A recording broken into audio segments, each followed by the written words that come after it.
My dear friends, I am a Canadian citizen living in Africa and a former defense counsel for the International Criminal Tribunal of Rwanda. Have you ever seen two guys who want to fight at all costs? You try to separate them, but they persist and will do anything in their power to pursue the hostilities. This is the case between Hamas and Israel. It's a fight to the finish, and this is not a bad thing in itself. They want to fight?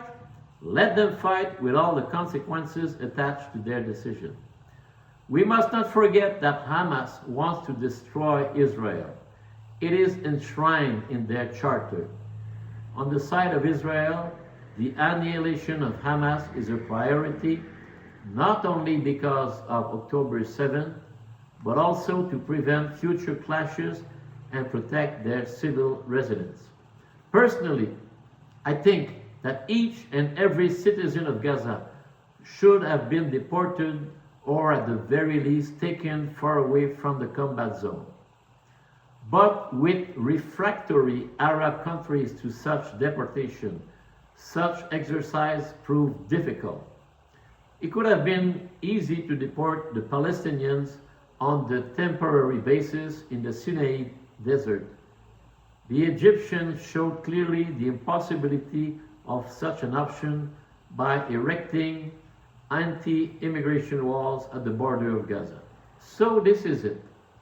Israel is sharpening its war arsenal for the last phase. Reservists are called back. Tables and chairs are pushed back for the final showdown. The number of remaining hostages is still important, but it has shrunk considerably. I personally think that Hamas will be completely surrounded very soon and that their options will be very limited.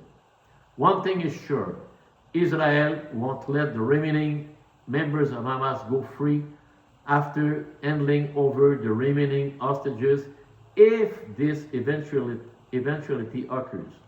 This would be like releasing mass murderers. The very least we can say is that the Israelis are very methodic and persevering. They have silenced Hezbollah, killed their leaders, bombed Iran's nuclear facilities, and killed with precision strikes many of its leaders. And they are actually neutralizing the Houthis and exterminating many of their high-ranking officers. The job is highly advanced, but Israel must now proceed to the final touch.